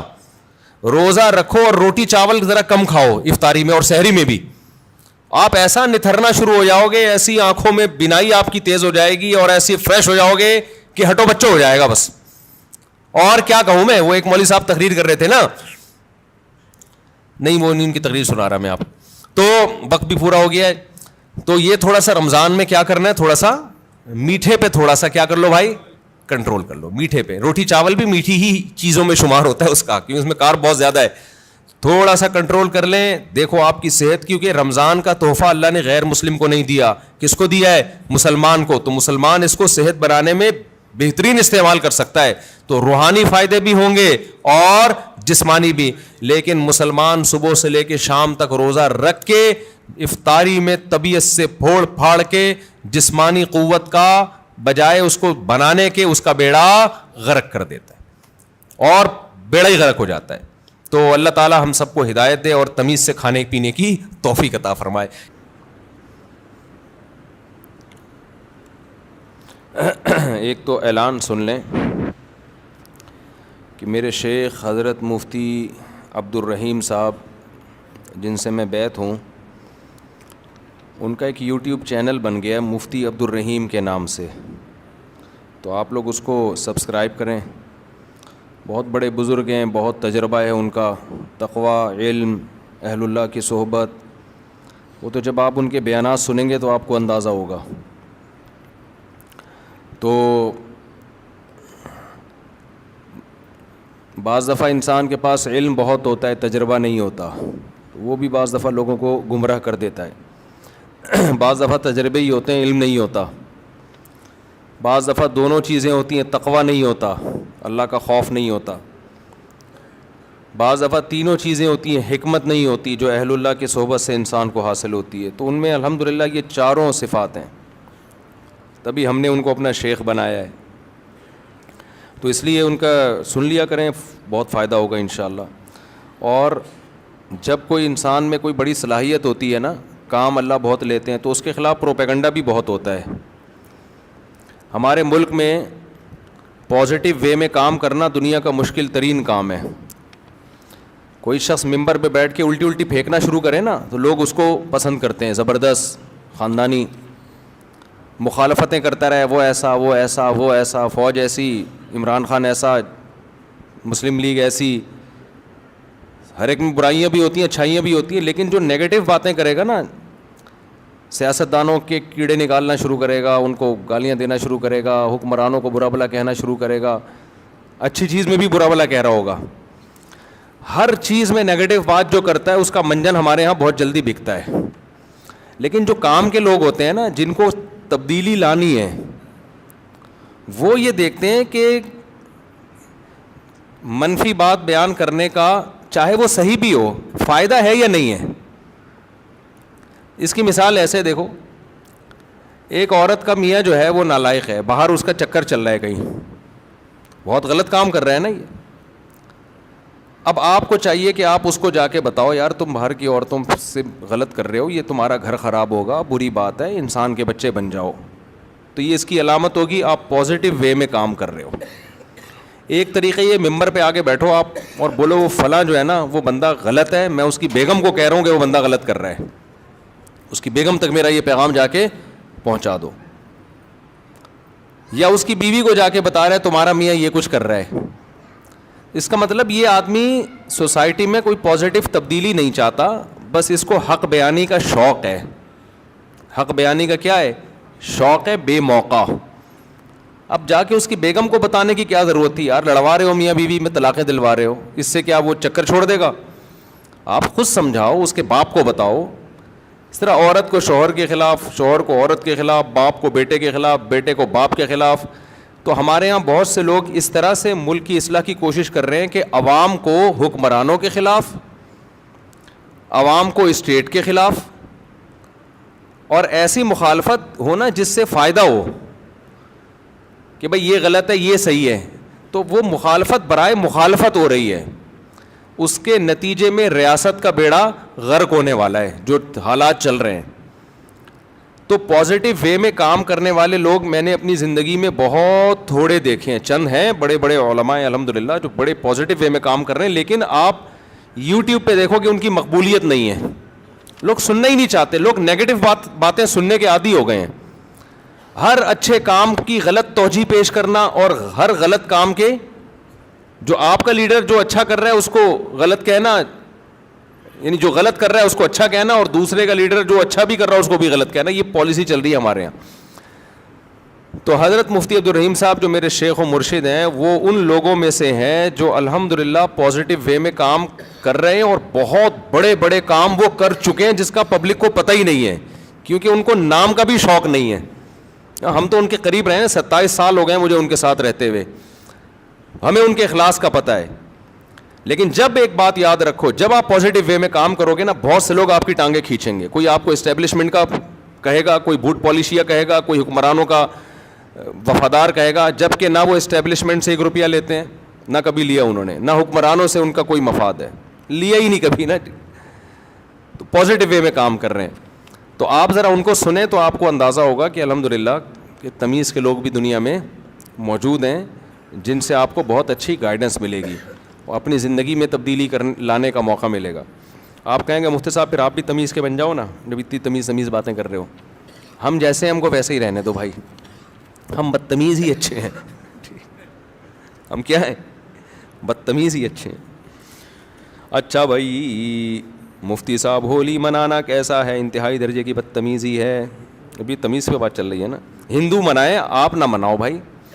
اگر ہندو ہولی مناتے ہیں تو کیا انہیں روکنا چاہیے؟ اور مسلمانوں کے لیے مذہبی رواداری کی نیت سے ہولی میں شرکت کرنا کیسا ہے؟ دیکھو ان کو تو مت روکو, ان کا مذہبی تہوار ہے, ان کو کیوں روک رہے ہو بھائی؟ وہ ہندو ہے, وہ مسلمان تھوڑی ہے. باقی آپ نہ مناؤ. باقی مذہبی رواداری کے لیے, مذہبی رواداری میں یہ ہے کہ ان کو کرنے دو, بس اتنی رواداری کافی ہے, افورڈیبل ہے. اب شراب کوئی شخص پی رہا ہے تو پی رہا ہے نا, وہ پی رہا ہے, آپ اس کو نہ روکو. یہ تو نہیں کہ اس کے ساتھ جا کے پینا شروع کر دو.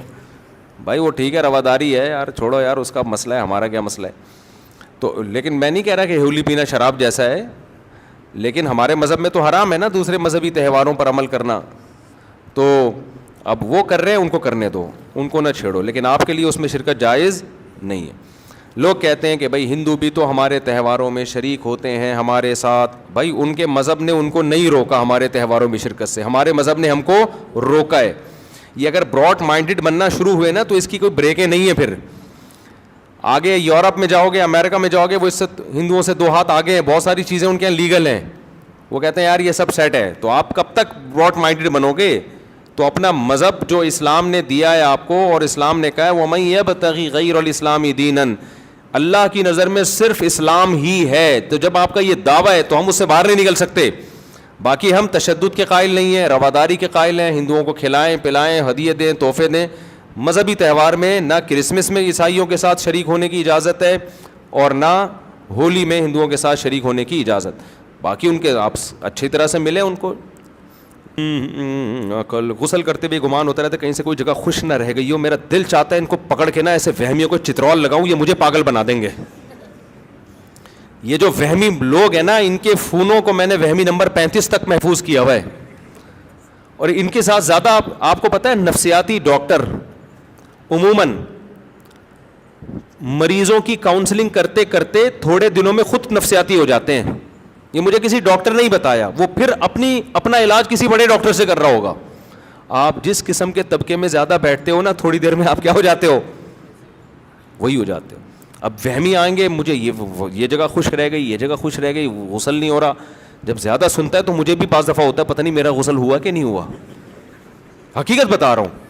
تو ان لوگوں سے جان چھڑاؤ یار. ان کا علاج ان کا یہی ہے کہ ان کو کوئی وضو کرائے اور بول انسان کا بچہ بن کے جلدی سے وضو کرو, پتلی گلی سے نکل یہاں سے. یہی علاج ہوگا, اس کے علاوہ کوئی علاج نہیں ہے ان لوگوں کا. رمضان کا روزہ کیسے رکھیں, یہ کیا لکھا ہے بھائی, پتہ نہیں کیا لکھا ہے بھائی. یہ تو اللہ میاں کو اللہ میاں کیوں بولتے ہیں بھائی؟ اللہ میاں عرف میں اللہ میاں بولتے ہیں, عزت کا لفظ سمجھا جاتا ہے. مرحوم والدہ اگر خواب میں آ کر کہے میری قبر پر آؤ, اور پھر یہ کہنا کہ اچھا قضا روزہ کیسے بس ایسے ہی رکھیں, سحری سے پہلے نیت کر لیں. پھر یہ کہنا کہ زبان سے کہ مجھ سے قبر سے بلاوا آیا, کیا اس میں شرک اندیشہ ہے؟ نہیں, ایسا کوئی شرک اندیشہ نہیں ہے. مفتی صاحب کیا انبیاء اپنی قبروں میں زندہ ہوتے ہیں؟ کیا عقیدہ رکھنا درست ہے کہ نبی کے علاوہ جتنے انبیاء ہیں وہ نبی کے ساتھ جتنے ہاں بھائی انبیاء قبروں میں زندہ ہوتے ہیں برزخی حیات کے ساتھ. عام مردوں سے زیادہ ان کو ایک خاص نوعیت کی زندگی دی جاتی ہے. ہوتی وہ برزخی ہی ہے, دنیاوی نہیں ہوتی, وہ ہوتی برزخی حیاتی ہے, لیکن بہت پاورفل ہوتی ہے, عام میتوں سے زیادہ پاورفل ہوتی ہے وہ. مفتی صاحب جنت کی زندگی کیسی ہوگی, اس پر تفصیلی بیان کریں انشاءاللہ. مفتی صاحب ایتھیس اللہ کہتے ہیں کہ قرآن میں دلائل دیں اور عقل سے دلائل دیں. یہ تو کئی دفعہ بیان کر چکا ہوں میں, پھر دوبارہ کر دیں گے. میرے رشتہ دار نے میری کچھ مدد کی اور میرے سارے بہن بھائی کو بتا دیا. کہ میں نے کہا آپ نے کیوں بتایا؟ انہوں نے کہا اسلام میں کچھ عمل دکھلانا بھی چاہیے تاکہ لوگوں میں ترغیب ہو. اب میرے بہن بھائی مجھے تانا دے رہے ہیں. ابے بھائی آپ نے قرآن میں یہ ہے کہ دکھا کے بھی خرچ کرو اور چھپا کے بھی خرچ کرو. چھپا کے اس لیے تاکہ اخلاص ہو, دکھا کے اس لیے تاکہ لوگوں کو ترغیب. لیکن جس کو دے رہے ہو وہ عزت دار آدمی ہے تو پھر اس کے بارے میں مت بتاؤ. آپ اپنے ریلیٹیو کو دے دیا, ساری دنیا میں بتا دیا میں نے اس کو دیا ہے, تو یہ اس میں تو بے عزتی ہے نا اگلے کی. تو یہ غلط چیز ہے, اس سے توبہ استغفار کرنا چاہیے. جناب والا کیا ہر نیک کام کرنے سے پہلے نیت کرنی پڑے گی؟ کر لینی چاہیے تو ثواب زیادہ ملے گا. جیسے کہ حقوق العباد, ہمیں تو بچپن سے حقوق العباد وغیرہ سکھایا جاتا ہے, تو کیا ہر اس سے پاگل ہو جاتے آدمی. اب ابا کو کچھ دے رہے, میں نیت کرتا ہوں ثواب حاصل کرنے کی, یہ لو ابا. بیگم کو کچھ لا کے کھلا رہے, میں نیت کرتا ہوں ثواب حاصل کرنے کی. بس دل میں نیت کرو, اے اللہ میں جس مخلوق کو بھی کھلا رہا ہوں کس کے لیے؟ تیرے لیے. تو بس یہ کافی ہے. ہر دفعہ نیت کر لو تو اور اچھی بات ہے, لیکن وہمی نہ بن جاؤ پھر. مفتی صاحب آپ مسائل کے سیشن سے پہلے 4 رکعت پڑھ لینے کا کہتے ہیں, اس کے بعد 2 رکعتیں بھی تو سنت موقدہ ہوتی ہیں.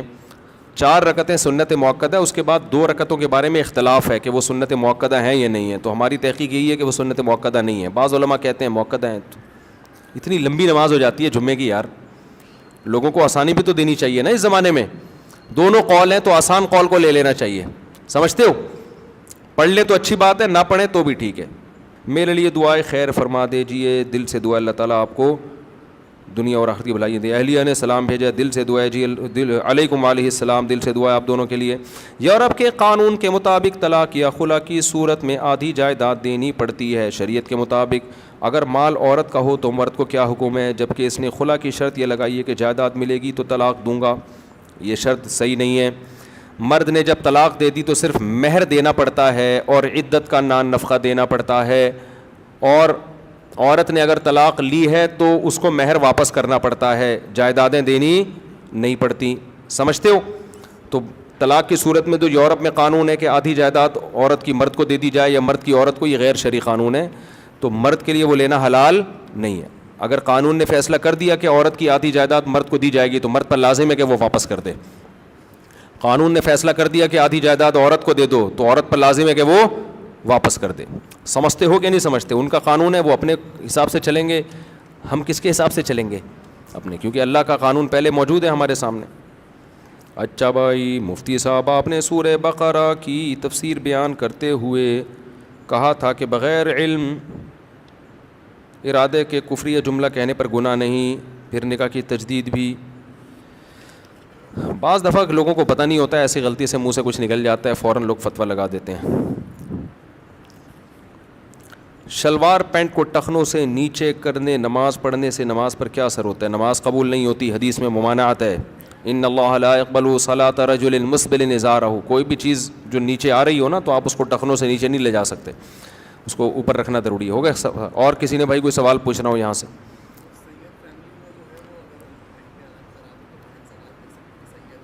سید کو زکوٰۃ نہیں دی جا سکتی. ہاں, بیوی سید نہیں ہے تو بیوی کو دے سکتے ہیں اگر سونا نہیں ہے اس کے پاس. شوہر سید ہے تو اس سے بیوی سید نہیں بن جاتی. بیوی اگر غریب ہے تو اس کو زکوٰۃ دی جا سکتی ہے, سید کو نہیں دے سکتے. اور کسی نے کوئی سوال پوچھنا ہو؟ بعد میں سحری میں اٹھ لیں اور نیت کر لیں کہ رمضان کا قضا روزہ رکھ رہا ہوں.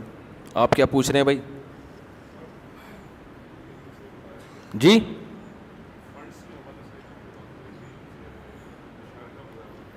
ہاں, اسلامی بینک میں ٹھیک ہے.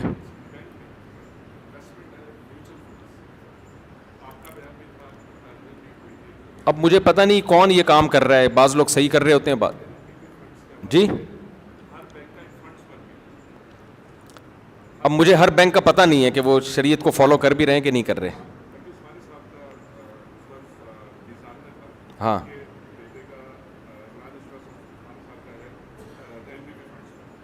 وہاں بھی جائز ہے, ہاں جائز ہے.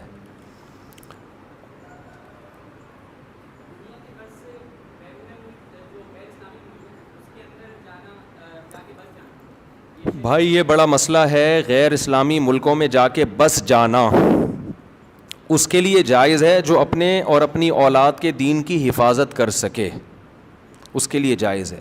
جو حفاظت نہ کر سکے اس کے لیے جائز نہیں.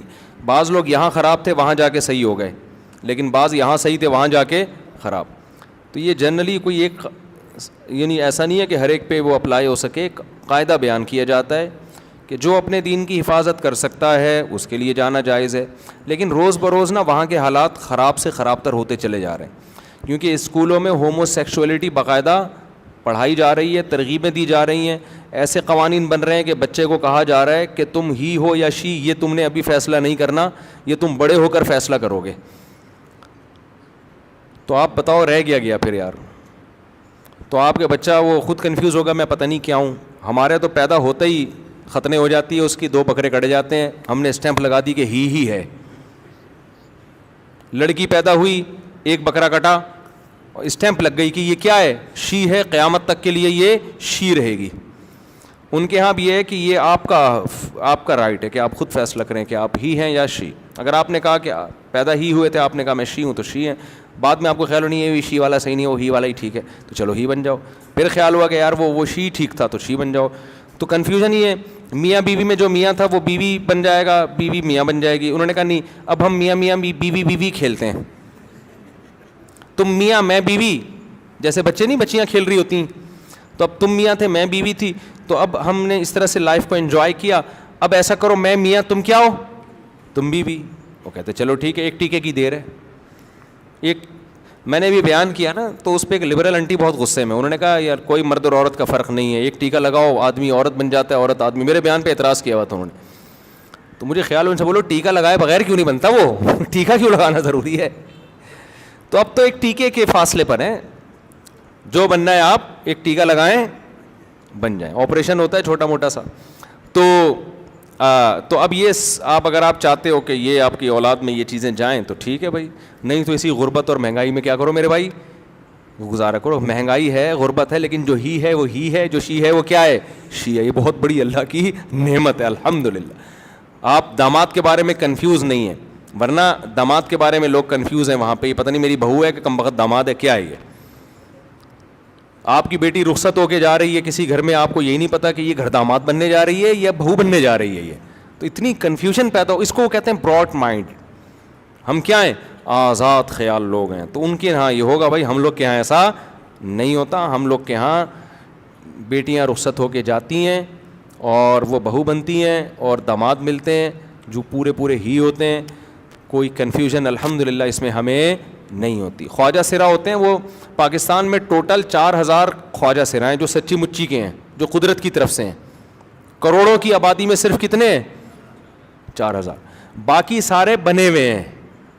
جب ان کو پکڑا جائے نا تو پتہ چلے گا پورے آدمی ہیں یہ پیسہ کمانے کے لیے بنے ہوئے ہوتے ہیں. ورنہ جو قدرتی طور پہ جو خواجہ سرا پیدا ہوتے ہیں نا, ان کا ریشو 0.1% بھی میرا خیال ہے بہت کم ہے ان کا ریشو. اور وہ بھی اسلام میں خواجہ سرا کچھ نہیں ہوتا. اگر مردانہ علامتیں زیادہ ہیں تو وہ آدمی ہے, عورت والی علامتیں زیادہ ہیں تو کیا ہے, وہ عورت ہے. اس کے پورے عورت والے حقوق ہیں, وراثت. اور یہ تو ماں باپ ظلم کرتے ہیں, کوئی خواجہ سرا پیدا ہوتا ہے تو اس کو حوالے کر دیتے ہیں. اسلام میں حکم یہ ہے کہ اس میں اگر عورت والی علامتیں زیادہ ہیں تو بیٹیوں کی طرح پالو اس کو, مردوں والی علامتیں زیادہ ہیں تو بیٹوں کی طرح پالو اس کو. اور اب تو میڈیکل سائنس نے اور آسان کر دیا, عورتیں والی علامتیں ہیں تو آپریشن کر کے پورا عورت بنا دو اس کو, مردوں والی علامتیں ہیں تو آپریٹ کر کے پورا آدمی بنا دو. اب تو وہ مسئلہ بھی ختم ہو گیا. لیکن اب آپ دیکھو اللہ کی قدرت ہے, کدھر کو سوسائٹی جا رہی ہے ہماری. تو آپ ٹھیک ہے جاؤ لبرل ماحول میں رہو, لیکن پھر یہ کنفیوژن بہت پیدا ہوگی بچوں کے بارے میں. عقیقے میں بڑے مسئلے کھڑے ہو جائیں گے, کیا کریں, 2 کاٹیں کم بخت ایک کاٹیں. ایسا نہ ہو 2 کاٹے بڑے ہو کر اس نے کہا میں تو شی ہوں, آپ کہیں ایک کے پیسے ضائع کرا دیے, پیسے نکال, ہم نے تیرے 2 بکرے کاٹے تھے. تو بڑے مسائل پیدا ہو رہے ہیں. تو جن لوگوں کو یہ خطرہ ہے کہ وہاں یہ مسائل سے وہ نہیں نکل سکتے تو ان کے لیے ٹھیک نہیں ہے. جو یہ سمجھتے ہیں کہ نکل جائیں گے ہم ان مسائل سے, تو رہ لیں وہاں جا کے. میں نے ایک لڑکی کو اللہ کی رضا کے لیے چھوڑ دیا کیونکہ یہ حرام ہے. اب وہ لڑکی بد دعائیں دے رہی ہے, کیا وہ بد دعائیں بھی لگیں گی؟ نہیں لگیں گی بد دعائیں. اور دیکھو اس سے بڑی نیکی کوئی نہیں ہے کہ انسان اپنے محبوب کو خدا کی خاطر چھوڑ دے, اصل محبوب کی خاطر چھوڑ دے. یہ بہت بڑی قربانی ہے. تو اس پہ اللہ آپ کو انشاءاللہ دنیا میں بھی بہت نوازے گا, آخرت میں بھی بہت نوازے گا. تو یہ جو ہے نا اللہ کی خاطر آپ نے کیا. باقی بد دعاؤں کی پرواہ مت کرو. یہ بد دعائیں, اگر وہ کہتے ہیں نا کوے کی بد دعاؤں سے بیل مرتے تو کوئی بھی بیل زندہ نہ رہتا. اور آپ اس کو بلاک کر دو, گھننے بن کے بد دعائیں نہ لو اس سے. بعض دفعہ میسج دیکھ رہے ہیں, دیکھو کوئی نئی بد دعا تو نہیں آئی ہوئی. تو مقصد ہوتا ہے کہ اس انجوائے کرنا نا, تھوڑا دیکھیں محبوب نے کیا بھیجا ہے, اور خوش ہو رہا ہوتا ہے, کتنا ٹینشن میں ہے بھائی, زبردست. تو اس کا طریقہ یہ ہے کہ نسیم منسیہ, بلاک کر دیا نمبر, ختم. عزت دار آدمی بیوی رکھتا ہے بس, اس کے علاوہ اس کے پاس کوئی آپشن نہیں. اس کی فائدہ پھر وہ اپنی نسلوں میں اٹھاتا ہے. عزت دار اولاد ملتی ہے, غیرت مند اولاد ملتی ہے جو اس کو محبت دیتی ہے. اور جو ٹھرکی قسم کے لوگ ہوتے ہیں, سب سے بڑا نقصان اولاد کو پتہ ہوتا ہے میرا باپ 2 نمبر ہے, وہ باپ کو باپ والی عزت نہیں دیتی. سمجھتے ہو کہ نہیں سمجھتے؟ تو ہمارے گھروں میں جو عزت اور محبت ہیں یہ اسی وجہ سے ہے کہ ہمارے گھروں میں الحمدللہ مردوں میں میجورٹی پاک دامن ہے. اب خرابیاں آ رہی ہیں تو گھروں کا ماحول خراب ہوگا.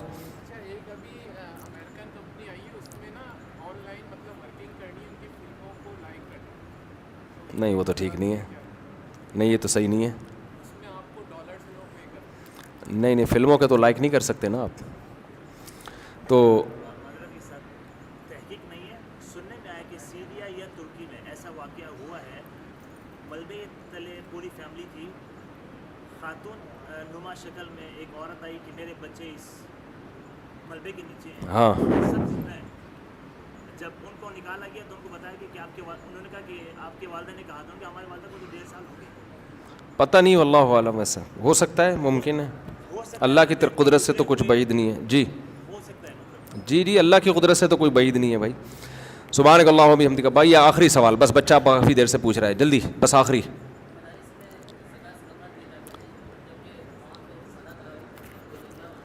بس مدرسہ قابل اعتماد ہو تو زکوٰۃ صدقہ دیں, قابل اعتماد نہیں ہے تو نہیں دیں, ٹھیک ہے. باقی وہ وکالت نامہ لے لیتے ہیں. نہیں, مدارس میں دونوں طرح کی رقمیں آتی ہیں, زکوٰۃ بھی آتے ہیں, نفلی صدقے بھی آتے ہیں, تو سادات پر پھر وہ دوسرا کر دیتے ہیں. سبحانک اللہم و بحمدک نشہد ان لا الہ الا انت نستغفرک و نتوب الیک.